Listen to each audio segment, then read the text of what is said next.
Guys are trying to get the barge in here now. We got an outgoing current, so trying to get up next to the boathouse on the left-hand side is getting a little difficult because it keeps pushing the barge away from the boathouse. And again, we don't want to get too close to the boathouse because this is an old boathouse and we don't want to knock it down with a little over 100,000 pounds. All right, here we are at another project we're getting ready to get started on for the Appleyards. If that name sounds familiar to you, John Appleyard was one of the great historians of Pensacola. So if you want to check out the past of Pensacola, you can look up his name. I'm sure you can find a lot of interesting stuff there. But this is for his son, the Appleyards. We're going to go ahead and put a boardwalk in. He's got a kind of a wet area here, and he saw what we did for Mr. Sims next door. Get a shot over there, Smiles. You can see we did a boardwalk for Mr. Sims here a few months back, and they really like that area of having a boardwalk where they're not walking through a wet area. So we're going to do probably 60-70 foot boardwalk through there to get them up past there. We're working on the boat lift also. He's got an older boat lift in there, so we're going to take that boat lift out, put a newer style boat lift in there, and do some sister piling on the boathouse piles. The boathouse is leaning out just a little bit, so it appears that the poles are probably not deep enough in the ground, so the things have a tendency to start to lean. Let's walk on over here and we'll check it out. And if y'all don't know, I got Smiles. He's my videographer. Do a cameo there, Smiles. Get a shot of Smiles. There you go. That's good. We're working. We already got the crew working. Let's walk out here and see what's going on. So why are you doing the sister poles? The sister poles, like I said, yeah, we didn't. You can get a shot of it over here, Smiles, if you would. But like I said, we didn't do the boathouse, and this is a very, very muddy area because of the dock. Swing over here real quick, Smiles. The dock we did over there, we set them poles, and man, we just, you know, if you remember, we pushed those poles right down in the mud. There was nothing, but according to the engineers, the geoengineers I've talked to, as long as you get that mud around that piling and all that, those things ain't going anywhere. And we've proved that trying to pull some out if we get in the wrong place. It really sucks in there and has a good foundation. But obviously these poles here are not deep enough, because if you look at them, get back here, you can kind of see they're all leaning out towards the bayou just a little bit.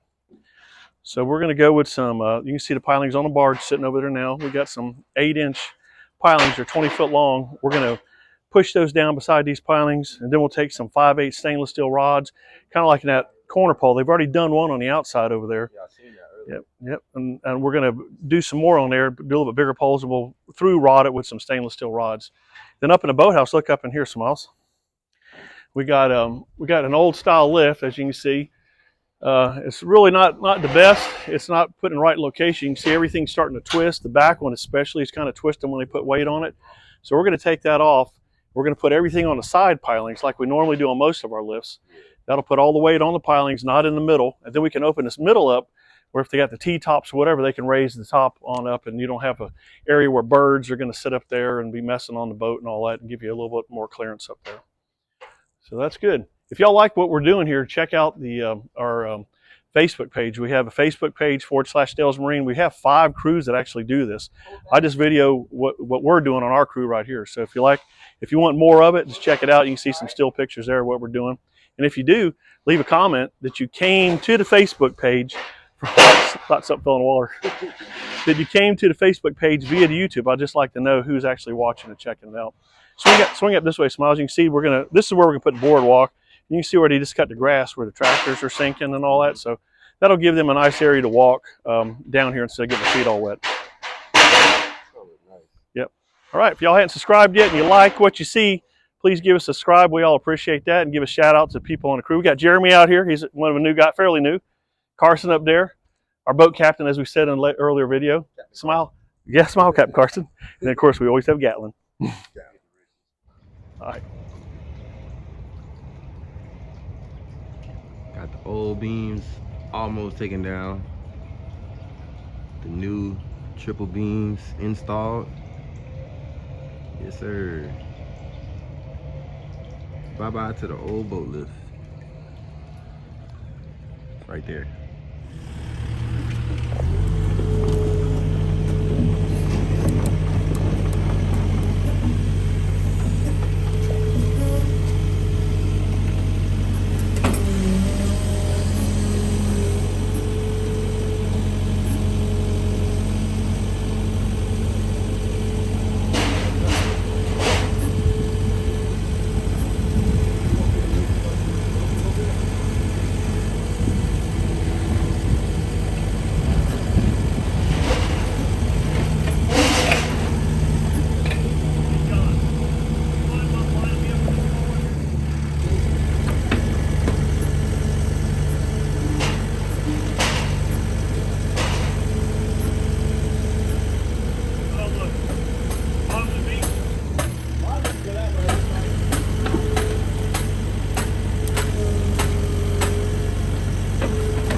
framing it up. Got the lift beams and the old lift removed out of the boathouse.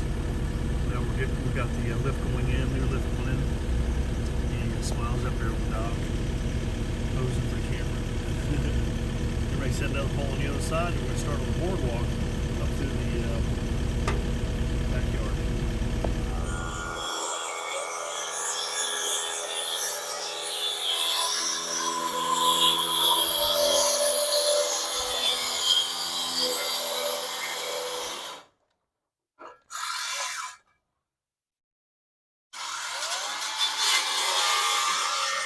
Gabe's last day. Everybody say bye to Gabe.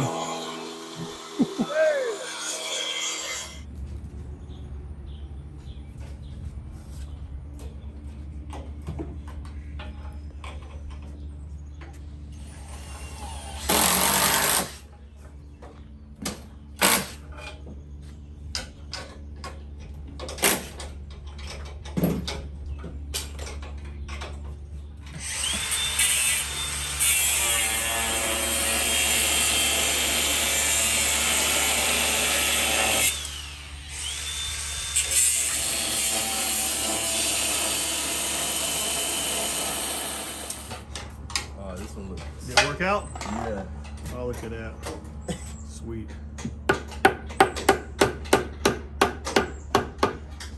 Pretty darn close. Facts.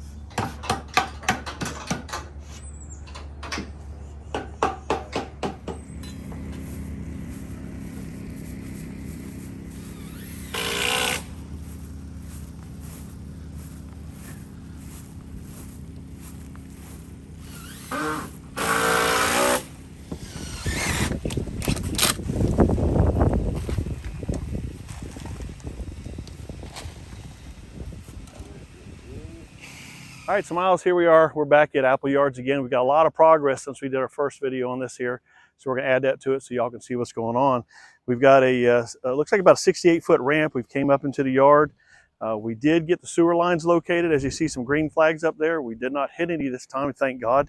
And we've got this ramp down right into the ground so they can bring their coolers out. All right, so we've got, we're using a wear deck on this. It's a gray synthetic decking that spans 2 foot. So we've got our stringers on here on 2 foot centers. And you see it's all 2x8 framing, everything's bolted in. The poles are a minimum of 6 to 7 foot in the ground. These are all 10 footers right here. We drove them in pretty good, so you know that's gonna be looking good and staying there for a while. Walk on up here, Smiles. Let's look at the rest of it. Our cross bracing.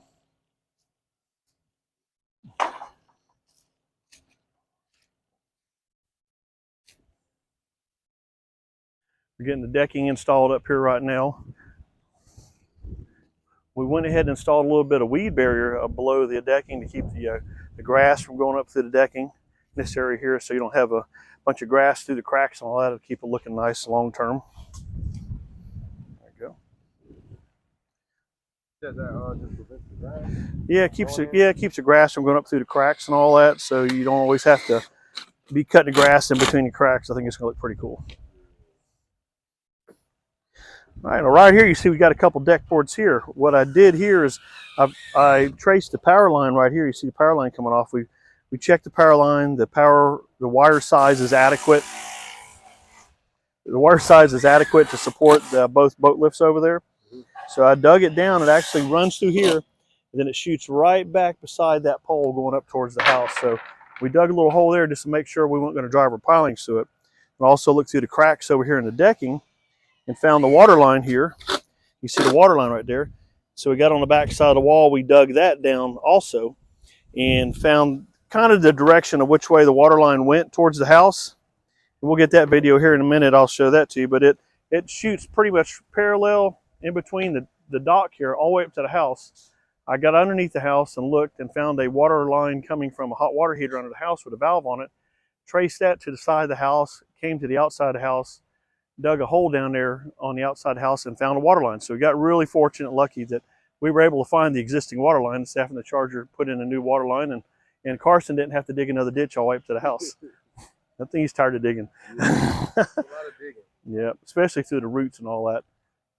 If we can save money, that's great. We're able to reuse it. So we took our old water line out here, reattached it to the piling, put a new spigot on the end of it. It looks really good.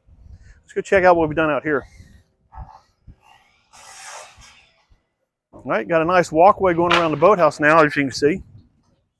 Just gonna spray it off. Yeah, it's nice. Yeah, and it gives it the feature of being able to get to that side of the boat for cleaning it, and also if you notice the pilings are left up higher on that side too, and that's will enable the boat to be moored up against the side of the pilings. You know, during heavy winds and all that, it's not getting hung up underneath the dock. As you can see on this side over here, there's no piling. So if you come in here with the boat, the decking's hanging over, you're going to get hung up underneath the decking there. It's going to tear the boat up. So with the pilings being on the outside, that'll prevent the boat from getting hung up underneath the dock. It's real nice. Plus, you got pilings to tie off too. Yeah. All right. No pictures. No pictures. And kind of let's check out these sister poles here. So these are some pretty tiny poles, and if you look across, you can kind of see a lot of the existing boathouse poles are leaning out just a tad. So that kind of tells me that they're not in very deep. There's a lot of mud here, we already know for sure. So we came back with some 7-inch pilings. These are 20-foot long pilings. You see one here, one on the other side. The back 3 pilings on each side that actually supports the lift, we installed the sister poles. We actually just drove those down beside the boathouse pilings. And you see that we bolted them with 5/8 stainless steel all-thread rods. And then on the other side, we put, let me get out of your way, Smiles. On the other side, we put bumpers on to keep the boat from getting tore up on that. All right. We've got that, like I said, on all 3 of the back pilings. And we went ahead and removed, as you've seen earlier when we did the first video, the old lift was up here. We removed the old lift. Since we removed the old lift, that's what tied the boathouse together. So we went back with some collar ties up top. You see the collar ties keep the roof from wanting to squat because it doesn't have nothing to hold it up. Put those up there, put the bolts in them. That enables him to lift his boat and tower or whatever's on the boat up all the way to the roof. Plus, getting higher like that gives you better protection against the sun and the elements of the boat. Got a new golden sea dry boat lift. Get over here, get a shot of this, Miles. We're proud of our lift. Probably the one on the other side would be the better one. Got the limit switch on this side over here. That's golden sea drive. It's a 10,000-pound boat lift we got installed there with aluminum cradles at 10,000 pounds. Look at this. This is something that my GM, Bill Franklin, suggested to the company is to change these roller bearings out. They used to come out with just a steel roller bearing that rusted up, and the customer's like, well, why is this thing rusting up? So we went ahead and talked to them, and they agreed to go ahead and change all these out to stainless steel, which is a really great upgrade to a really great product already. And it just does a really good job. You see, we got the lift set up for a V-hull boat. It's already measured to the measurements of the boat that's up in the driveway. Got the guide pipe set up. We're just doing a couple finishing touches out here right now, and we'll have this one wrapped up, and we'll be moving to the next one. We got another boathouse roof, part of it, to tear off. It got rotten, got water up underneath the plywood. I think it's about 20 years old. So we're going to tear the edge of the plywood off, put some new plywood down, some new shingles, and some felt paper, get it back in working order for the customer. If you guys haven't subscribed to the channel yet and you like what you see, give us a subscribe. If you like these guys here, give them a thumbs up. And give me a comment if you want to. Thanks. Smiles, our videographer. Almost got a blooper on that one. Going down.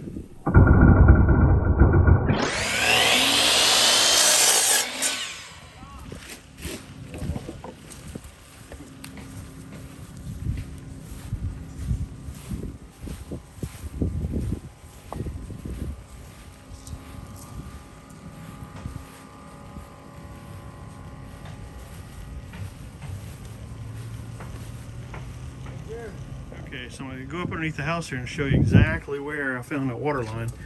Just doing a little research, just trying to save us some time from digging out here. And actually I looked over here first and I saw these water lines right here coming up. I'm like, where's that go? Follow that baby around all the way over to here and found a hot water heater over here. A little dark in here. And found that valve right there. See that valve right there, and that's what turns it on and off. So if you want to turn the water off, flip it down that way, turns it off for freezing, or if you got a leak, turn it back on here and you're good to go. Once I found the water line here, I figured that was it. I saw this window right here, so I measured from that window over to the water line, which is 3 foot. Then I came back on the outside out here.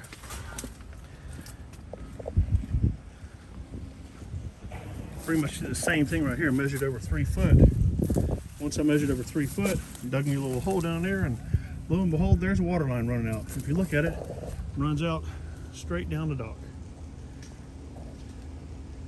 Worked out perfect for us and for the customer. Just goes to show you, if you put a little time and effort into your work and don't just give up and say, oh, I can't do it, and you do some research and try to figure out exactly what's going on, a lot of times you can find an easier solution to make it work for you. So we'll take that corner pole right there, cut those 3 there, all the same, and then all the mooring poles on the outside right there, we'll cut all those, find your shortest one, maybe out there by Gabe or one back from Gabe. Let's cut all those equal, the same size, leave them up for boat mooring purposes. Thanks, sweetie. My camera shot.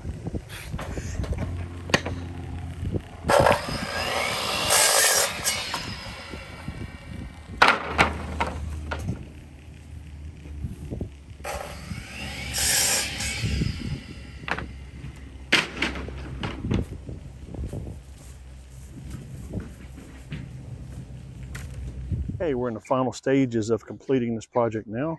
Jeremy out there doing a final scrub down, getting our muddy footprints off the dock, rinsing it off so the customer can enjoy a brand new, pristine boardwalk. Thing turned out really nice. That's the wear deck synthetic decking on there, so should never have any problems with that.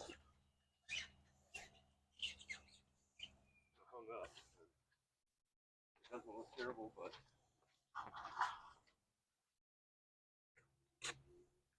Oh, right here? Yeah. I don't want to.